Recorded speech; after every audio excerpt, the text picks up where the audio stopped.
வேண்டிய ஞானத்தையும் பரிசுத்த ஆவியானுடைய வழி நடத்தலையும் கர்த்தர் நமக்கு தருவாராக. அன்புள்ள இயேசு சுவாமி, இந்த ஓய்வு நாள் காலை ஆராதனைக்காக ஸ்தோத்திரம்.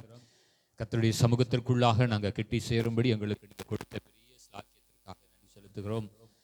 வசனத்தை நாங்கள் தியானிக்கும் பொழுது வார்த்தைக்கு விரோதமாய் போராடுகிற எல்லா எதிர் வல்லமைகளிலும் இருந்து கர்த்தர் எங்களுக்கு ஜெயத்தை, விடுதலையை தந்து முடிய வார்த்தைக்குள்ளாக இருக்கிற ஆசீர்வாதங்களை பெற்றுக்கொள்ள எங்களுக்கு உதவி செய்யுங்க. ஆண்டவரே, இந்த மாதத்தில் கிருபையாய் கொடுத்த இந்த 2வது ஓய்வு நாளுக்காக ஸ்தோத்திரம். உடைய கரத்தில் எங்களை ஒப்பு கொடுத்து செபிக்கிறோம். ஆசீர்வதியும் இயேசுவின் நாமத்தில் நல்ல பிதாவே. அல்லேலூயா. உபாகமங்களின் புஸ்தகம் 23வது அதிகாரம். உபாகமம் 23:5 எடுத்தவர்கள் வாசிக்கலாம். உன் தேவனாகிய கர்த்தர் பிலேயாம் என்கிற ஒரு தீர்க்கதரிசி, வேதத்தில் பிலேயாமை குறித்து 2 விதமான வார்த்தைகள் சொல்லப்படுகிறது. ஒன்று தீர்க்கதரிசின்னு சொல்லப்படுகிறது, மற்றொரு இடத்துல குறி சொல்லுகிறவன் அப்படின்னு சொல்லப்படுகிறது. சரி, இங்கே பிலேயாமுக்கு செவி கொடுக்க சித்தம் இல்லாமல் உன் தேவனாகிய கர்த்தர் உன்மேல் அன்பு கூர்ந்தபடியால் உன் தேவனாகிய கர்த்தர் அந்த சாபத்தை ஆசீர்வாதமாக மாற பண்ணினார். எந்த சாபம்? இதுல பொதுவாக ஒரு குறிக்கப்பட்ட சாபம் அப்படின்னு சொல்லல.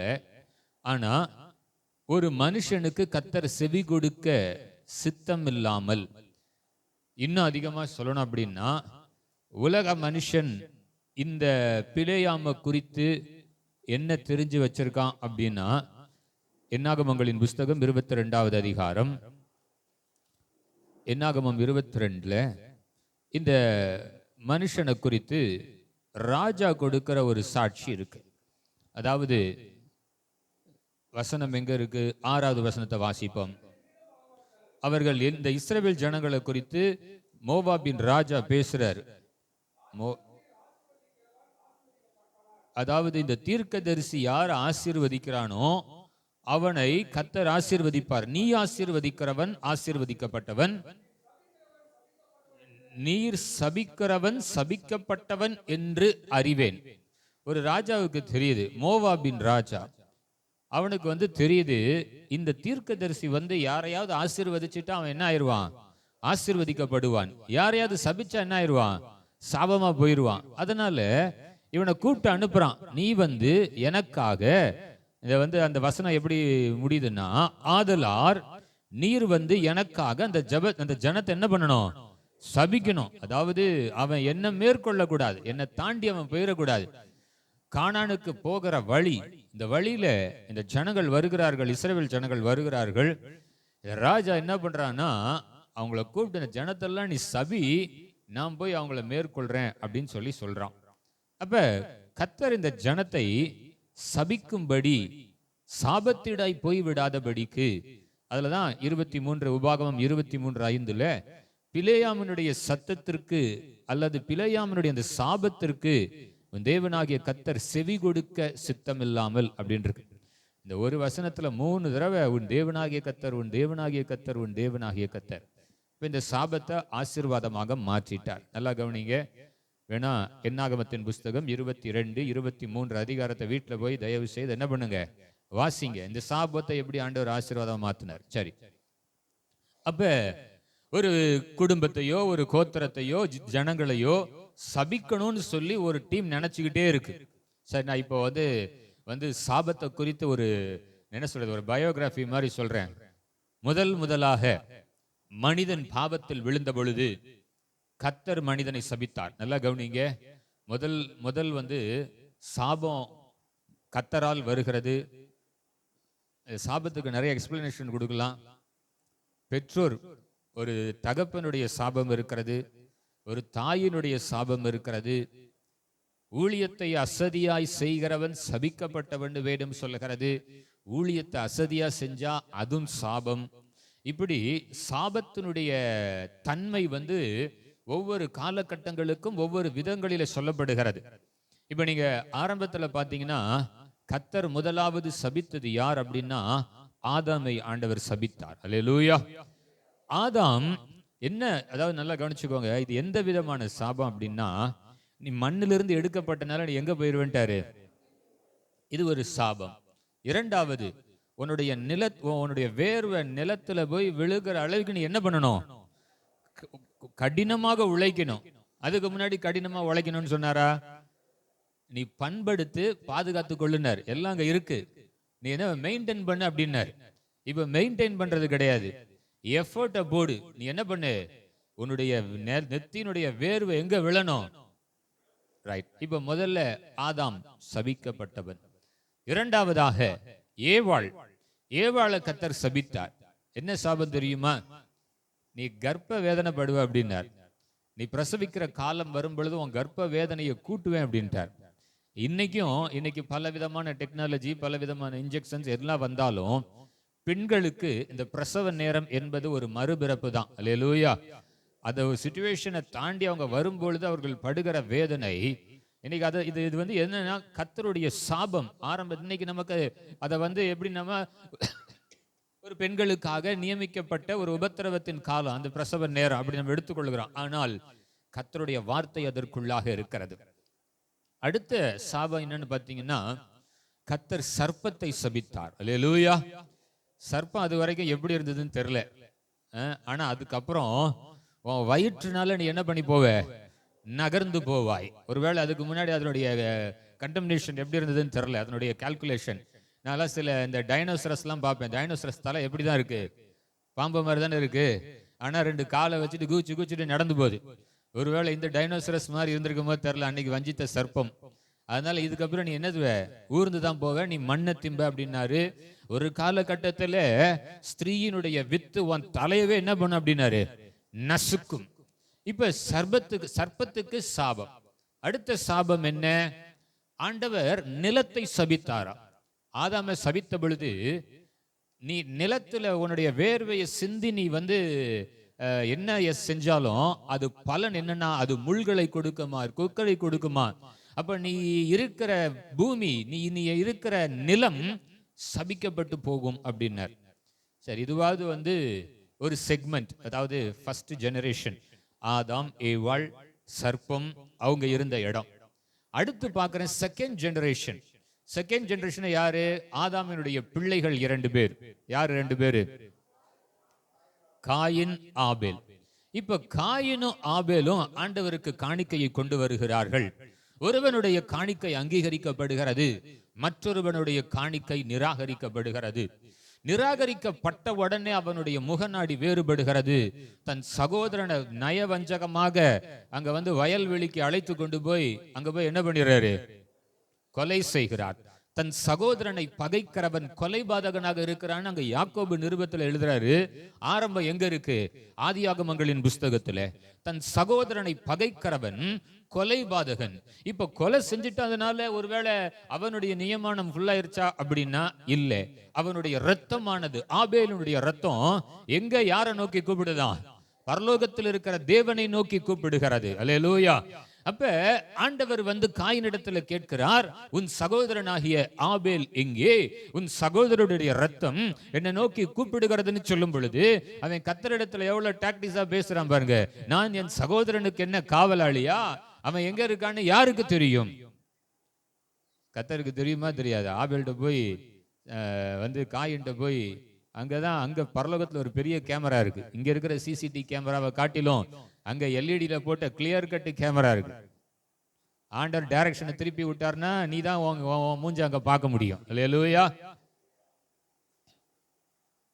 காயினை சபிச்ச சாபம் என்ன தெரியுமா? வார்த்தை வாசிச்சுட்டு ஈஸியா போயிடலாம். நீ பூமியில நிலையற்றவனாய் இருப்பாய். பூமியில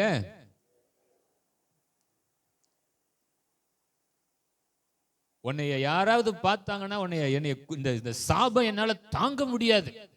பூமியில நான் நிலையற்றவனா எங்க போய் இருக்கிறது? நிலையற்ற ஒரு வாழ்க்கை என்னால தாங்க முடியாது. யாராவது என்ன பார்த்தா என்ன கொன்றே போடுவாங்க அப்படின்னு ஆண்டவர் அவன் முகத்துல ஒரு மார்க்க போட்டாராம். இந்த முகத்தை வந்து இது உண்மையான காயினுடைய முகமாக இருக்காது, பார்க்கிறவங்களுக்கு வேற மாதிரி தெரியும், அதனால உயிரோடு கூட வேணா பொழைச்சிட்டு போன்னு சொல்லி ஆண்டவர் விட்டார். அல்லேலூயா.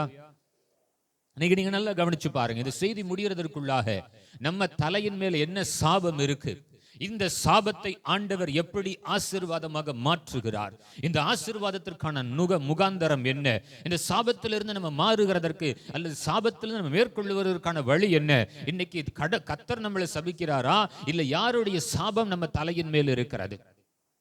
நல்லா கவனிச்சுட்டே வாங்க. இதெல்லாம் வந்து பயோகிராஃபி தான், இன்னும் வசனத்தின்படி போல எல்லாத்தையும் சம்பவத்தை சொல்லிக்கிட்டு இருக்கேன். இப்ப அடுத்த ஜெனரேஷன் யாரு? இந்த காயின், இந்த ஆபேலுடைய சந்ததி, நோவாவினுடைய ஆதாம் ஏவாளுடைய சந்ததியை வந்து ஆண்டவர் க்ளோஸ் பண்ணிடுறார். அடுத்து யாருன்னா ஒரு 8 பேர் மாத்திரம் அப்படின்னு வேதம் சொல்லுகிறது. நோவா, மனைவி, அவனுடைய பிள்ளைகள், அவனுடைய சந்ததி. சரியா? இப்ப இந்த 8 பேர் மாத்திரம் பேழையை விட்டு கீழே இறங்கி வருகிறார்கள். ஆண்டவர் அவர்களை ஆசீர்வதிக்கிறார். ஆசீர்வதிச்சு இந்த பூமியை என்ன சொல்லுங்க, பலிக்கு பெருகி பூமியை நிரப்புங்க. நீங்க இந்த இடத்துல இப்போ வசனத்தை நம்ம வாசிக்கலாம். ஆதியாகமங்களின் புஸ்தகத்துல 7வது அதிகாரமா நோவா எங்க வெளியில வராரு? Thank you Lord. இல்ல, அதாவது 9வது அதிகாரம் நோவாவினுடைய ஒர்க் என்ன? 20வது வசனம், ஆதியாகமம் 9:20. நோவாவை வந்து பயிரிடுகிறவனாக ஆண்டவர் ஏற்படுத்தி திராட்சை தோட்டங்களை நாட்டினான். நோவாவினுடைய வேலை என்னன்னா, அந்த நாட்களிலே பயிரிடுகிறவனாக ஆண்டவர் மாற்றி திராட்சை தோட்டத்துல திராட்சை செடிகளை நாட்டினான் என்று வேதம் சொல்லுகிறது.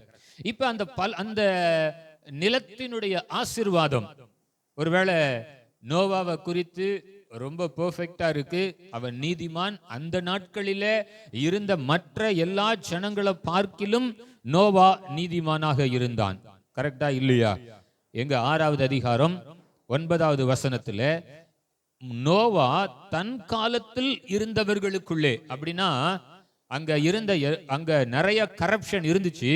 அந்த டீம்ல யாரு நீதி? அந்த நாட்களிலே அவன் இருந்த அந்த காலத்தில், தன் காலத்தில் இருந்தவர்களுக்குள்ளே அவன் நீதிமானும் உத்தமனுமாக இருந்தான். அப்படின்னா அவனுடைய நோக்கம் வந்து சரியான விதத்துல ஆண்டவருடைய பார்வையில கரெக்டா இருந்துச்சு.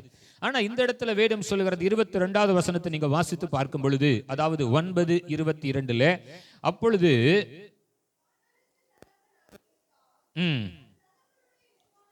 21 முதல்ல வாசிப்போம். அவன் திராட்சை தோட்டத்தை நட்டினபடியினாலே அங்க இருக்கிற திராட்சை ரசத்தை குடித்து வெறி கொண்டு தன் கூடாரத்துல வஸ்திரம் விலகி படுத்திருந்தான். அதாவது சில நேரங்களில ஆசீர்வாதத்தினுடைய மிகுதியில் என்ன செய்யறது, திராட்சை தோட்டத்தில் அதிகமா வந்துருச்சுன்ட்டு அவர் வெறி கொள்ளணும் என்பதற்காக செய்யல. நான் இதனுடைய வியாக்கியானங்களை பார்த்தேன்.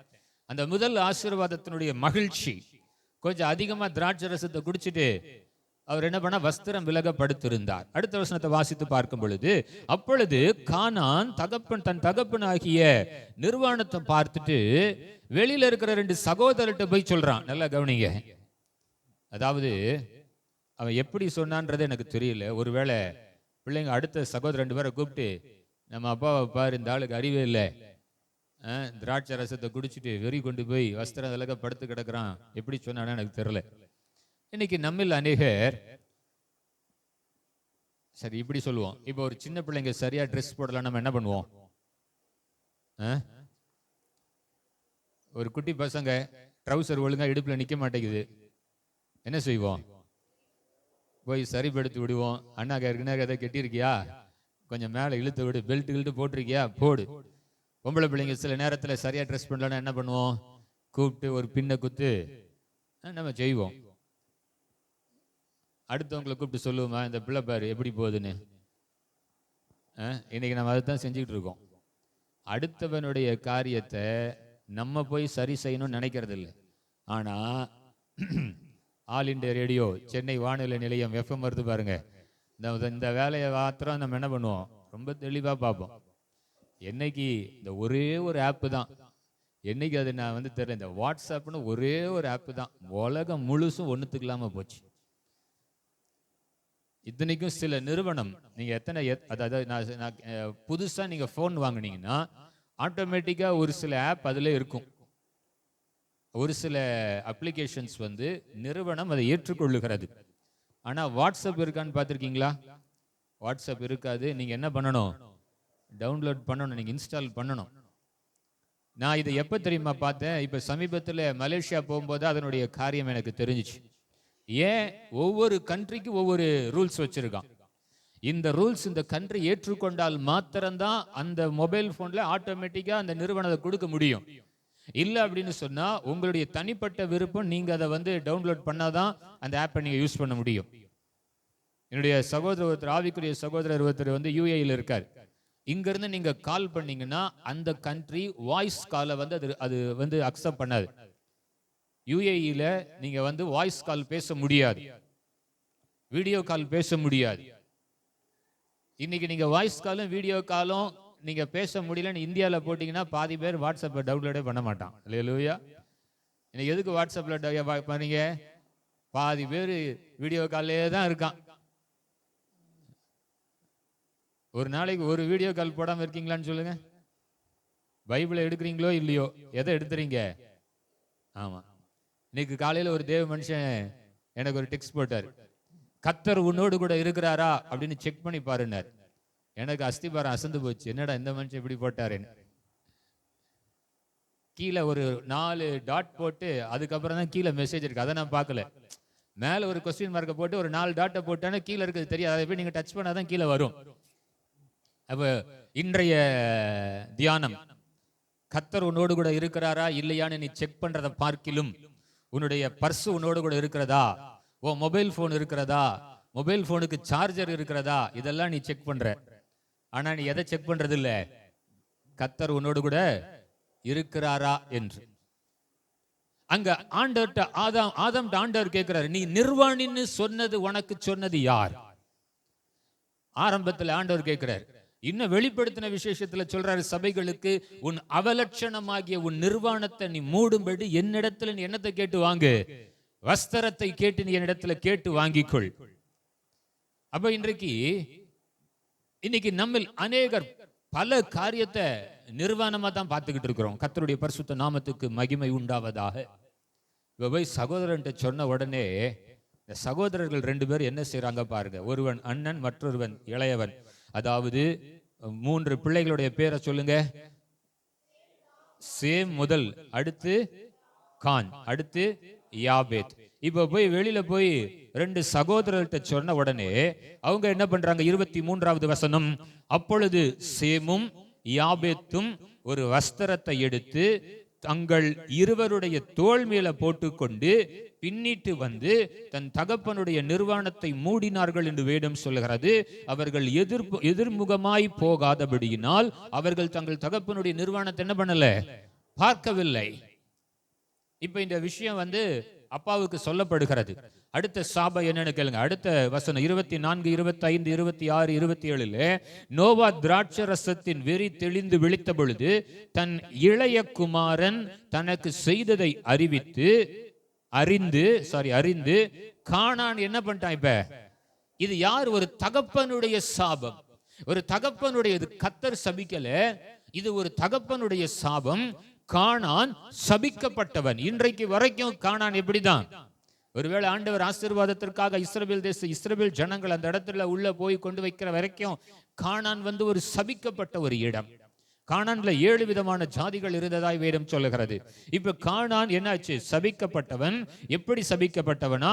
அவன் சகோதரர்களுக்கு அவன் என்னவா இருப்பான்? அடிமைகளுக்கு அடிமையாயிருப்பான். சாபம் எப்படி? உன் வாழ்க்கையில நீ என்னவாவே இருக்க முடியாது. சுயாதீனமாக, விடுதலையாக, சுதந்திரவாளியாக நீ என்ன பண்ண முடியாது? இருக்கவே முடியாது. இன்னைக்கு அநேக தகப்பன்மார்களுடைய சாபம் இன்றைக்கு உன்னை சுயாதீனமற்றவர்களாக, உன்னை வந்து விடுதலை அற்றவனாக, ஒரு சிறைப்படுத்தப்பட்ட அடிமையிலும் அடிமையாய் வைத்திருக்கிறது. ரொம்ப கேர்ஃபுல்லா இருக்கணும். அல்லேலூயா. எப்படி அடிமையிலும் அடிமை? 26, 27 வாசித்து பார்க்கும் பொழுது, சேமனுடைய தேவனாகிய கர்த்தருக்கு ஸ்தோத்திரம் உண்டாவதாக. முதல் அடிமை தன் சகோதரன்ல ஒருவனுடைய பெயரை சொல்லி அவனுக்கு அடிமையாக இருப்பான். அடுத்து யாபேத்தை தேவன் விருத்தியாக்குவார். அவன் தன்னுடைய மூத்த சகோதரனுடைய சேமனுடைய கூடாரத்தில் குடியிருப்பான். கானான் அவனுக்கு அடிமையாயிருப்பான். இப்ப அடிமைக்கு அடிமைன்றது புரிஞ்சுச்சா? 2 பேருக்கும் யார் அடிமை? கானான் அடிமை, இவன் அவன் ஆசீர்வதிச்சான், கர்த்தருடைய அவனுடைய தேவனாகிய கர்த்தருக்கு ஸ்தோத்திரன்னு. அடுத்த குமாரனை ஆசீர்வதிக்கிறான், அவனை கர்த்தர் விருத்தியாக்குவார்னு. மூத்த சகோதரனுடைய கூடாரத்துல போய் கடைசி சகோதரன் இருப்பானா, ஆனா இவங்க 2 பேருக்கு யார் அடிமையா இருப்பா? கானான். இன்னைக்கு நம்ம யாருடைய சாபம்?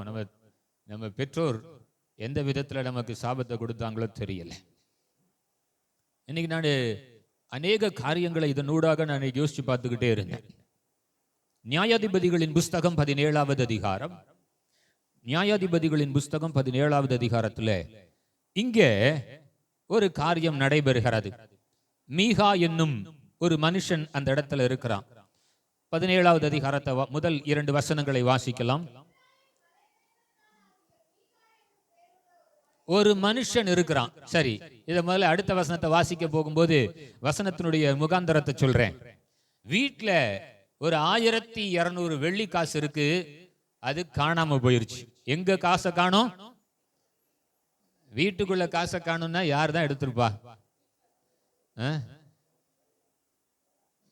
இன்னைக்கு ஒரு டிபார்ட்மெண்டல் ஸ்டோருக்கு போனேன். டிபார்ட்மெண்டல் ஸ்டோருக்கு மேல இந்த இடத்துல ஒரு கேமரா இருக்கு, இந்த இடத்துல கீழே இருக்கிற மாதிரி ஒரு கேமரா இருந்துச்சு. என்னடா இது, லெஃப்ட் கார்னர்லயும் டவுன்லயும் ஒன்று இருக்கே அப்படின்னு கேட்டது. என்னன்னு கேட்டேன். இங்க பில் போடுற வரவங்க யாராக இருந்தாலும் அவங்கள பாக்குறதுக்கு இங்க ஒரு கார்னர்ல கேமரா வச்சிருக்கான். இந்த இடத்துல இருக்கிற கேமரா எங்க எடுக்குதுன்னா, இந்த கல்லாப்பீட்டியை திறந்து மூடுவான் பாருங்க, அங்க வச்சிருக்கான். எப்படி நீ வாங்குற காசை உள்ள போட்டு நீ சில்லறை எடுத்து கொடுக்கறதெல்லாம் எது வாட்ச் பண்ணிட்டு இருக்கு? இங்க இருக்கிற சிசிடிவி கேமரா வாட்ச் பண்ணிட்டு இருக்கு. இதுல நீங்க பாத்தீங்கன்னா அதை ஆப்ரேட் பண்றதுக்கு செக்யூரிட்டி ரூம்ல இன்னொருத்தர் உட்கார்ந்து இருக்காரு. எங்கேயும் இல்லை, இந்த டிமார்ட் பெரிய கடை இருக்கு தெரியுமா, டிமார்ட், போய் பாருங்க. அவன் என்ன பண்றானோ, இந்த கேமரா சரியா தெரியலன்னா அவன் எப்படி ஆப்ரேட் பண்றான்னு தெரியல, ஒரு கமாண்ட் கொடுத்தா இந்த கேமரா இப்படி திரும்புது இந்த பக்கம். நீ பின்னாடி வழியா வரியா, முன்னாடி வழியா. ஒரு டிபார்ட்மெண்டல் ஸ்டோர்ல ஒரு கேஷ் கவுண்டர்ல இவ்வளோ செக்யூரிட்டி இருக்கு. எங்கேயும் யாரும் என்ன பண்ண முடியாது, தப்பிக்கவே முடியாது. யோசேப்பை எத்தனை வெள்ளி காசுக்கு வித்தாங்க தெரியுமா? ஜஸ்ட் 20. ஆண்டவராக இயேசு கிறிஸ்துவை காட்டி கொடுப்பதற்கு எத்தனை வெள்ளி காசு? 30. 20 வெள்ளி காசுக்கு 30 வெள்ளி காசுக்கே அவ்வளோ பெரிய இதுனா, 1000 எத்தனை வெள்ளி காசு காணுமா? 1000 பெரிய அமௌண்ட். அல்லேலூயா. 1100 1100 வெள்ளினா பெரிய அமௌண்ட். அந்த நாட்கள்ல காசை காணும். இந்த அம்மா போட்ட சாபம் வாசிங்க, 2வது வசனம்.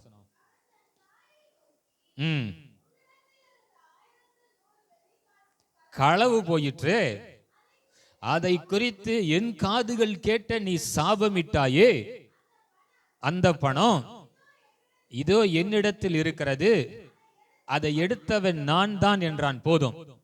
எடுத்தவன் காசை கொண்டாந்து திருப்பி கொடுத்துட்டான்னா அந்த அம்மா எப்படி சாபம் போட்டிருக்கும்னு நினைக்கிறீங்க?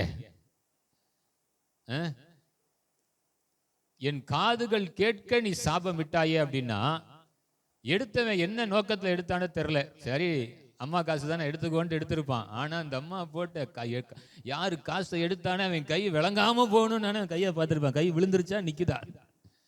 எவன் காசு எடுத்தானோ அவன் குடும்பம் நாசமா போகணும்னு. பையன், என் குடும்பத்துல எல்லாரும் நீங்க தான் இருக்கிறீங்க. என்னதான் சாபம் போட்டதோ தெரியல, பையுக்குள்ள இருந்த கொண்டா அந்த காசு தூக்கி போட்டான். இந்தா நீ போட்ட சாபத்தை கேட்கவே முடியல.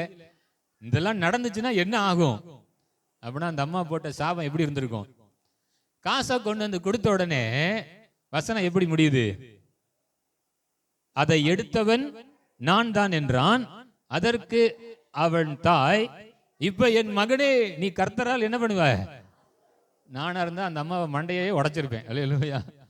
இவ்வளவு நேரம் போட்ட சாபத்தை என்னால காது கொடுத்து கூட கேட்க முடியல. காசை கொண்டாந்து திருப்பி கொடுத்தானே, மகனே நீ கர்த்தரால். ஆண்டவர் சொல்றாரு, ஒரு வாயில ரெண்டு ஏதாவது ஒண்ணுதான் வரணும். ஒண்ணு 2 இருக்கக்கூடாது. ஆனா என்ன இருக்கணும்? ஆசீர்வாதம் தான் இருக்கணும். ஒன்னு சபிக்கிறவர்களை கூட ஆண்டவர் என்னதான் சொல்றாரு, நீ ஆசீர்வதி. யாராவது ஒன்னு சபிச்சாங்களா? வேதத்துல இன்னொரு வசனம் இருக்கு, காரணம் இல்லாமல் விட்ட சாபம் என்ன பண்ணாதான்? பலிக்காது. காரணத்தோட விட்ட சாபம் பலிக்கும். அப்படித்தானே? காரணம் இல்லாமல் யாராவது சாபம் விட்டாங்கன்னா என்ன பண்ண வேண்டாம்?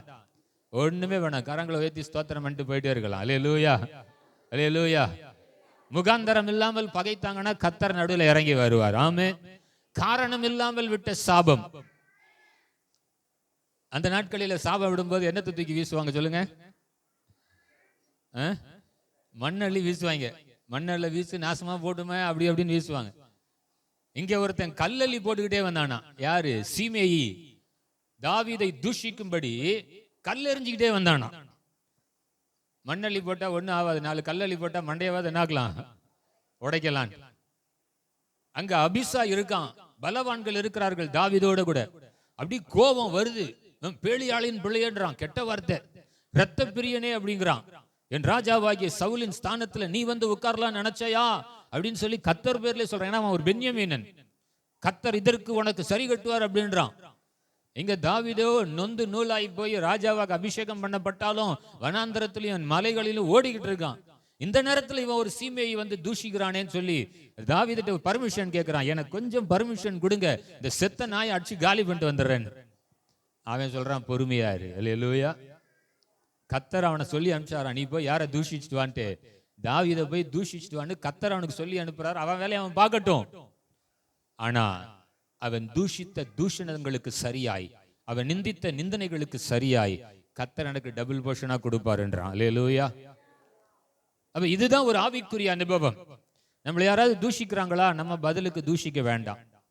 நம்ம வீட்டுக்குள்ள உட்கார்ந்துருக்க முடியல, நம்மள ஒருத்தன் திட்டினானா போய், என்கிட்ட ஒரு பஞ்சாயத்து வந்துச்சு. நான் 2 பேரை கூப்பிட்டேன். பிரதர் அவங்ககிட்ட ஒரு சாரி சொல்லிட்டு நீங்க போயிடுங்க அப்படின்னு. அவர் வந்தாரு. நான் கேட்டதோட ரொம்ப தாழ்மையா 2 கையை கூப்பி வணங்கி, ஐயா நான் செஞ்சதுதான் தப்பு, என்னை தயவு செய்து மன்னிச்சுக்கோங்கன்னாரு. நான் சொன்னேன், நீங்க கிளம்புங்க, உங்க வேலை முடிஞ்சிருச்சு. அந்த பக்கம் இருந்த பாட்டி கேட்டுச்சு, என்னை நீங்க பேசவே விடலையே, என்ன பேச விட்டுருந்தீங்கன்னா 4 நறுக்குன்னு கேட்டிருப்பேன், அதனாலதான் உன்னை பேச விடலை. நான் அப்படின்னா உன்னையே தான் மன்னிப்பு கேட்க சொல்லியிருப்பேன். நானு உன் ஆவிதாங்க என்னது, அவனை 2 வார்த்தையாவது என்ன பண்ணணும் நானு. இன்னும் நம்ம அப்படிதான் இருக்கோம். அப்படி அல்ல. பெற்றோருடைய சாபம். அங்க கானான் சபிக்கப்பட்டான். இங்க இந்த அம்மா சபிச்ச சாபத்துல அவன் கொண்டாந்து காசு தூக்கி போட்டே போயிட்டான். என் காதுகள் கேட்ட நீ சபிச்சாயே, இந்த சாபத்தை வாங்கிட்டு நான் எங்கிருந்து இருக்கிறது. இன்றைக்கு அநேக காரியங்கள் நம்ம மேல சாபமாக இருக்கிறது. நான் ஏற்கனவே ஒரு தடவை சொல்லியிருப்பேன். புலம்பலின் புஸ்தகம் 5வது அதிகாரத்துல அவங்க எரேமியாவின் நாட்களில் இவங்க சொன்ன வார்த்தை அவங்க கேட்கல. அப்போ நீங்க வந்து பாத்தீங்கன்னா புலம்பலின் புஸ்தகம் 5வது அதிகாரத்துல கடைசி ஒரு எரேமியாவின் புலம்பல் 5வது அதிகாரம் 7வது வசனம்.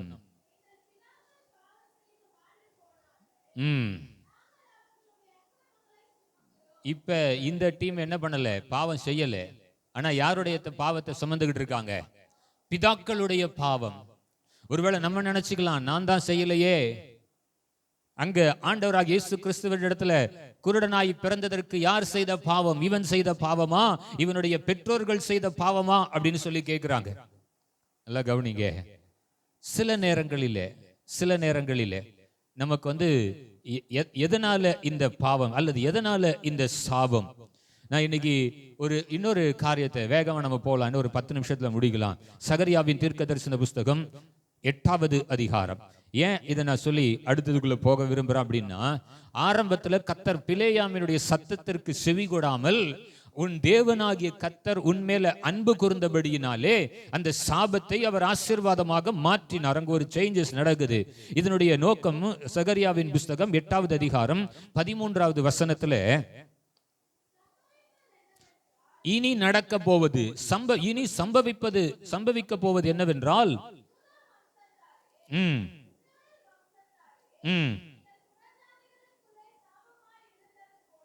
இதுவரைக்கும் புறஜாதிகளுக்குள் சாபமாய் இருந்தது போல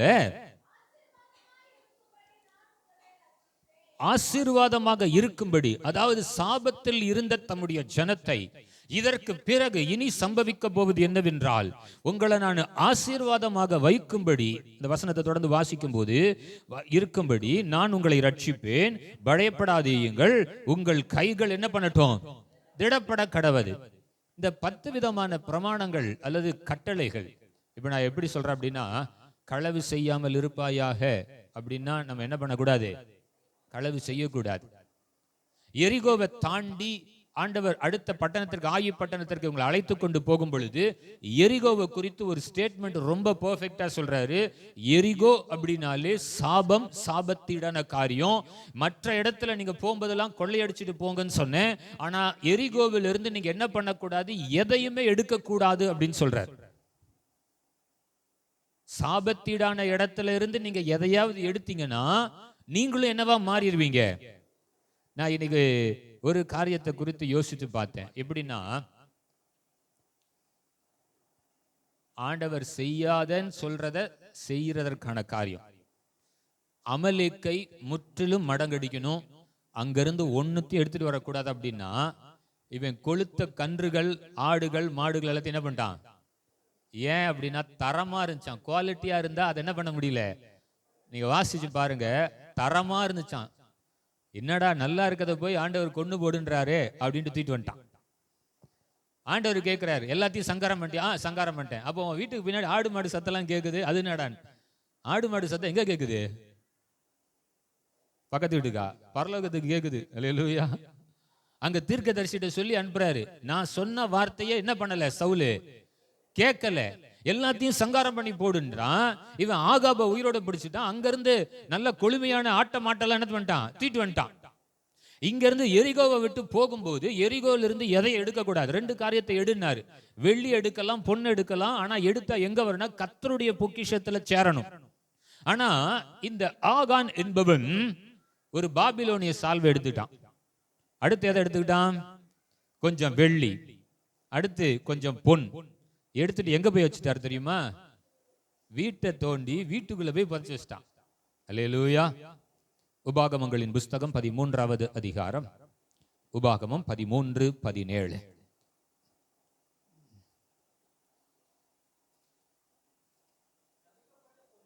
நல்லா கவனிங்க. ஓப்பனிங்க எப்படி இருக்கு? சபிக்கப்பட்ட பொருள். அல்லேலூயா. சபிக்கப்பட்ட பொருளில் ஒன்றும் உன் கைகளில் என்ன பண்ணக்கூடாது? இருக்கக்கூடாது. இன்னைக்கு நம்ம கிட்ட வீட்டுக்கு போய் செக் பண்ணுங்க. அல்லேலூயா. வீட்டுக்குள்ள என்னது? சபிக்கப்பட்ட பொருள். சரி, நமக்கு வந்து சிலது வந்து சபிக்கப்பட்ட பொருள் என்னன்னு தெரியலன்றதுக்காக தான் இந்த எரிகோவை குறித்து சொன்னேன். பாபிலோனிய சால்வை என்னது? பாபிலோனாலே முடிஞ்சே போச்சு. அதை கொண்டு போய் வீட்டுக்குள்ள வச்சா வீடு என்ன ஆயிரும்?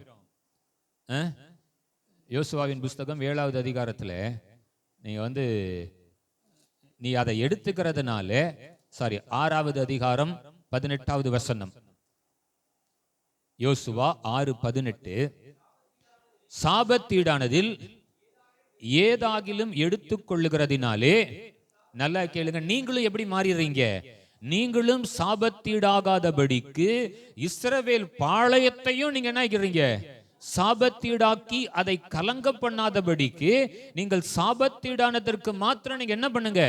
எச்சரிக்கையாக இருங்கள். 19வது வசனத்துல சகல வெள்ளியும் பொன்னும் வெண்கலமும் இரும்பினால் செய்யப்பட்ட பாத்திரங்கள் எல்லாம் எங்க போகணும்னா கர்த்தருக்கு பரிசுத்தமானவைகள், அவைகள் கர்த்தருடைய பொக்கிஷத்துல சேரணும்.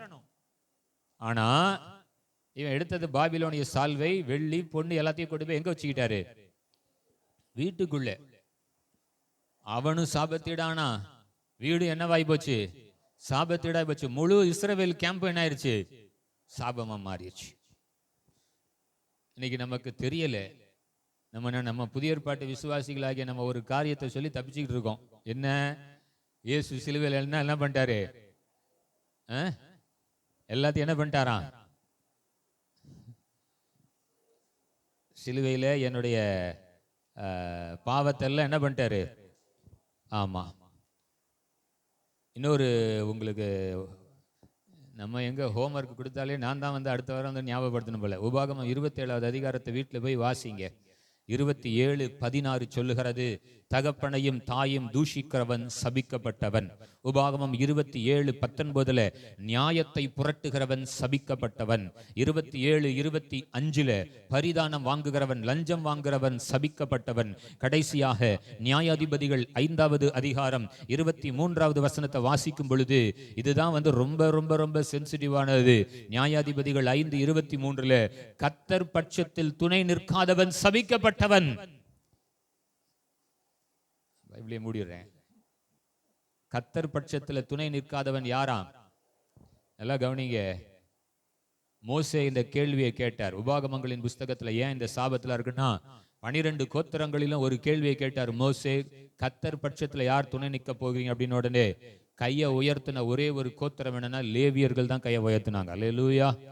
நாங்க என்ன பண்ணுவோம், என்ன நடந்தாலும் கர்த்தர் பட்சத்துல நாங்க நிற்போம் அப்படின்னாங்க.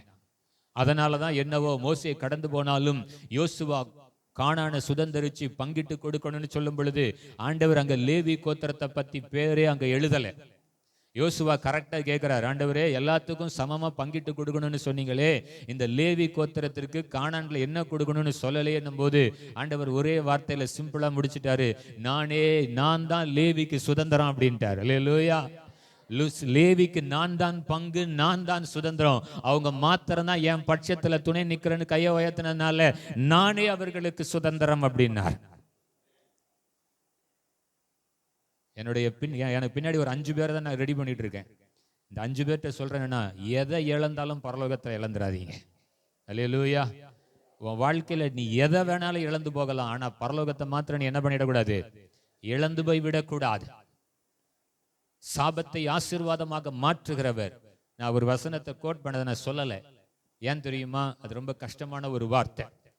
நீங்க என் வார்த்தைக்கு செவி கொடுக்கலன்னா ஆசீர்வாதத்தை சாபமா மாத்திருவேன் ஆண்டவர் சொன்னார். அல்லேலூயா.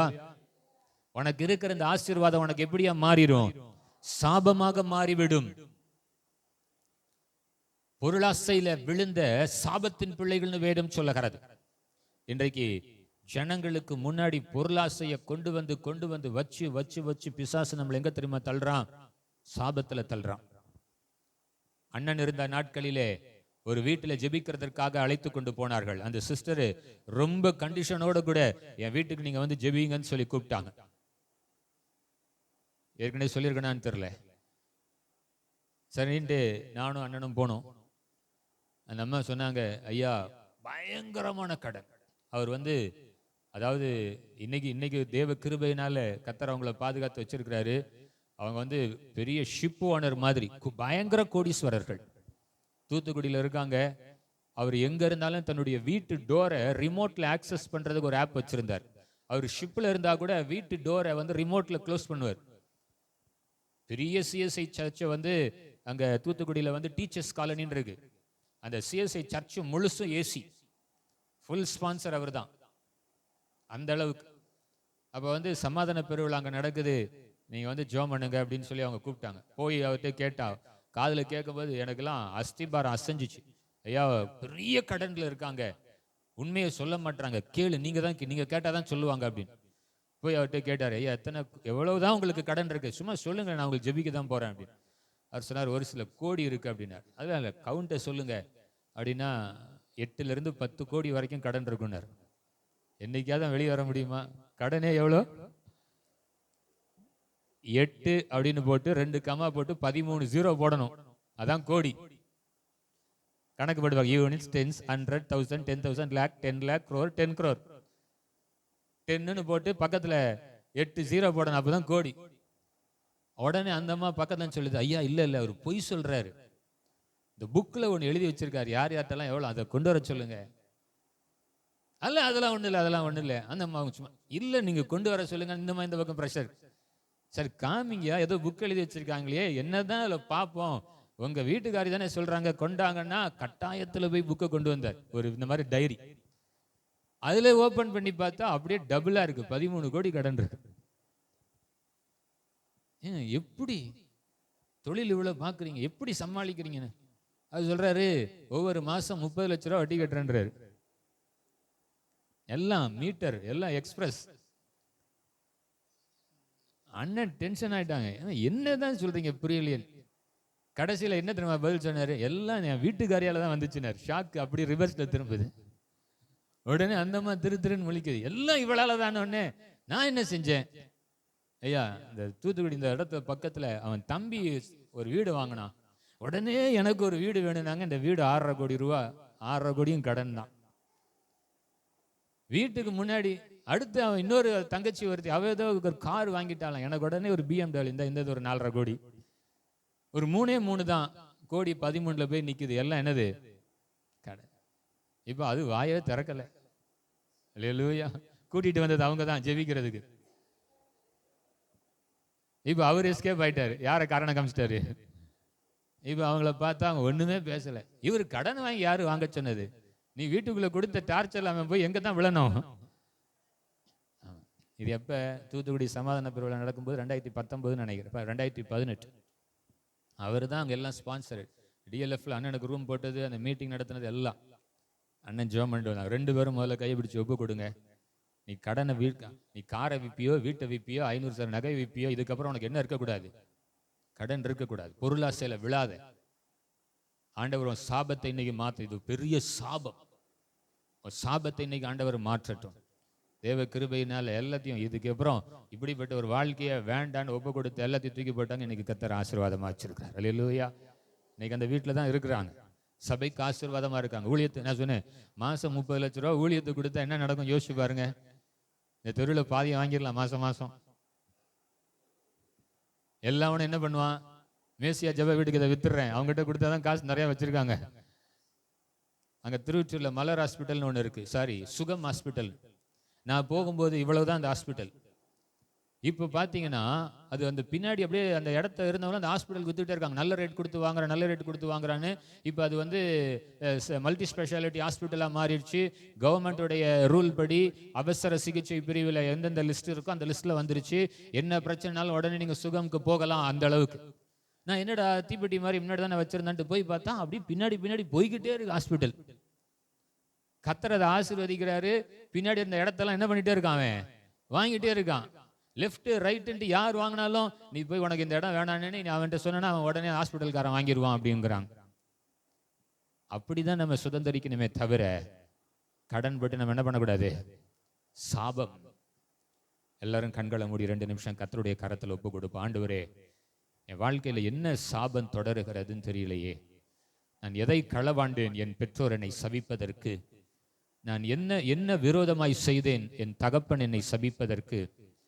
நீ எந்த நிர்வாணத்தை பார்த்தபடினால் தகப்பன் உன்னை சபித்தான்? எந்த காசை நீ களவெடுத்து களவாழ்ந்தபடினால உன் தாய் உன்னை சபித்தான்?